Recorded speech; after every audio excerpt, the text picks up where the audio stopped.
supposed to be a British summer, but, well, it is. Cows around here, it's like they've all been out on a curry night, because there is a lot of around. But the braking power is just phenomenal. Hello everyone, welcome back to the channel. You're joining me here on the glorious South Downs of West Sussex, and today I'm going to talk to you about this little beauty behind me, which is the LightCarbon LCG087-D. Now, regular viewers of the channel will know that I've already owned a LightCarbon, which was the 07 one, but this has a slight difference.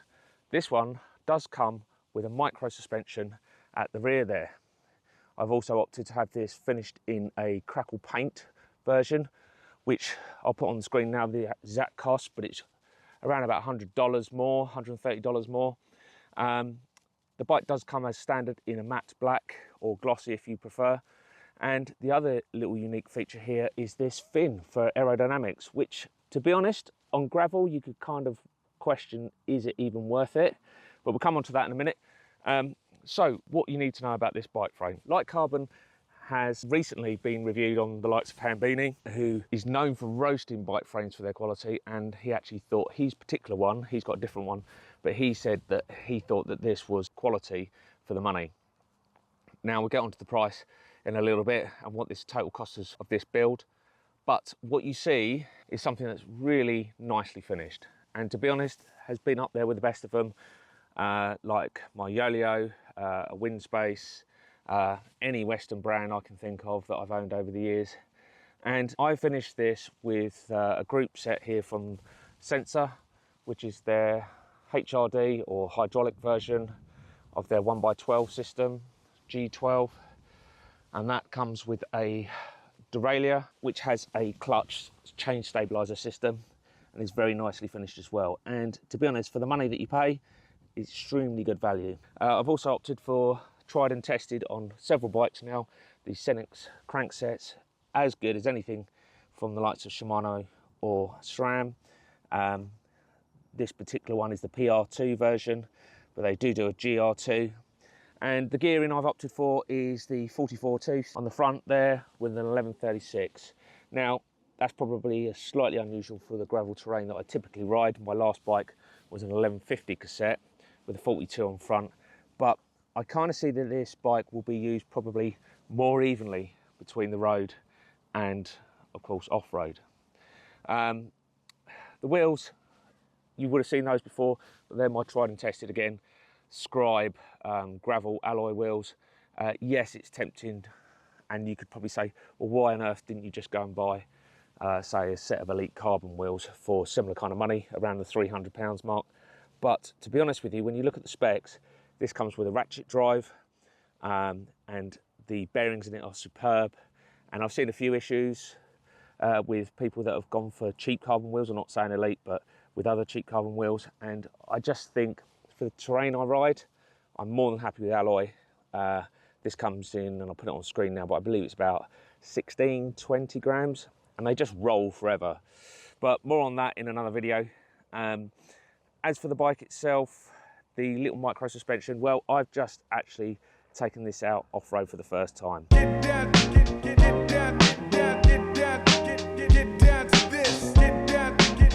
These brakes are phenomenal, by the way. As good as L2, Shimano, SRAM. I'd say this is the Sensah SRX Pro HRD G12. And the price you pay for this, it's phenomenal. All Shimano compliant, mineral oil. What else do you want? So how's the suspension feeling? Well, over bumps like that. A little bit of compliance there. I'll be honest, it's not suspension. I don't want you to get it confused with suspension, it definitely isn't. But I'd imagine on long rides, when fatigue sets in, over harsher ground, it'll probably go a long way to serve its purpose. What I would say to you is there's not really a lot of what you may consider pedal bob or anything like that. I didn't even notice it. What I would say is on some of the rougher terrain as I was climbing, didn't notice any kind of sag as I put down the power. But I would say, just like carbon does, you kind of loses that buzz, is probably the best way to describe it. The Sensah Groupset on this particular one, the hoods have come under quite a bit of scrutiny because they are quite bulbous, but I don't really have too many issues with it. Those with small hands might find it a bit more difficult to get your hands round the grip point, but the brakes are phenomenal, the gear changes have been superb. I've had a Sensah Groupset, one of their early ones, on a training bike of mine, on my turbo trainer, and that's been faultless. So I do highly put them up there, but many of you will know that I tend to use L2. The stem, it does come with a stem, but you may notice that I've actually swapped it out. Now, this is something I would say to you, is that when you're going to choose, make sure you check your geometry against something like Geometry Geeks, where you can actually compare your current frame set to a gravel one. I opted for a 90mm stem, and I've actually found that I probably should have been on 100. The only thing that I would say that's been a bit of a fuss is the brake caliper. You'll notice there that I've got a couple of spaces there with the iPro brake calipers. Main reason being is I couldn't actually get it far enough over.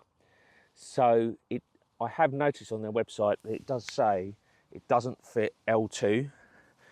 I believe Shimano is okay and SRAM should be okay. And I've had struggled with this iPro caliper as well. So yeah, they've actually got a list on their website now, and it says it is compatible with Shimano, SRAM and Tetro brakes, but L2 doesn't fit. If you plan to install the L2, please consider the fork, the FK073.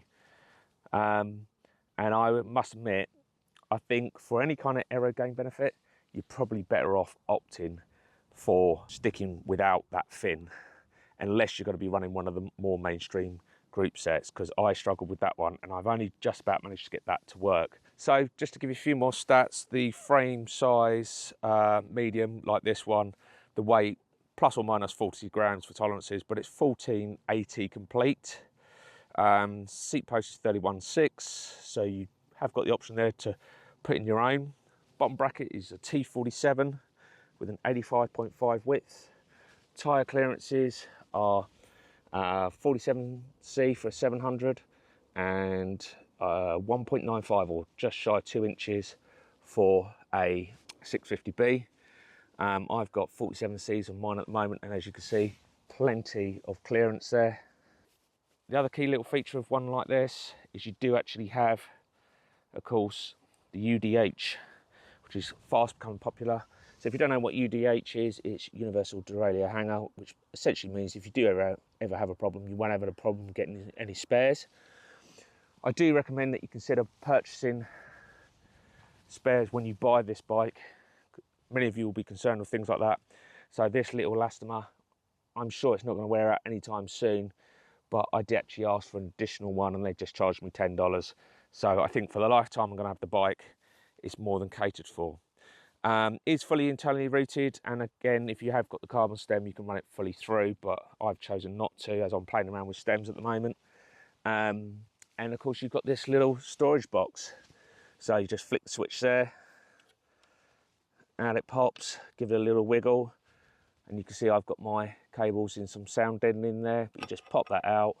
It's nicely made, finished, all inside with the EPS mouldings, really nice and smooth. So far, so good. I'm going to give it a proper shakedown. So without further ado, let's crack on.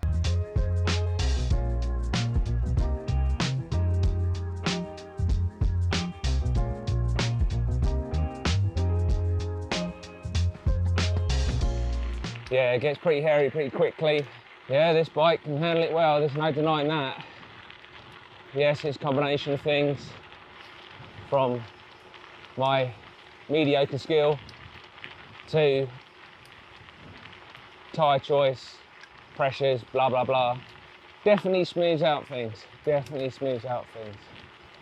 So people, what do I make of the LCG087-D? Well, ultimately it's a very capable bike, there's no denying that. Stiff frame set with a little bit of compliance. I noticed certainly coming down some of those sections there, whether flat or hillside, it handled it with ease. I tried to get a little bit of bob in it by putting a lot of weight through the pedals, but it barely moved. No noticeable flex is what I'd say. Certainly on climbing, what you'd call pedal bob, like you get on a full suspension mountain bike. It's just taking out that vibration, I would say. So probably very similar to, I'd imagine, Trek's ISO decoupler. But yeah, no issue, no squeaks, creaks or anything like that. Nothing to concern me. I guess time will tell. But until the next one, I'll see you then. Thanks for watching. Cheers.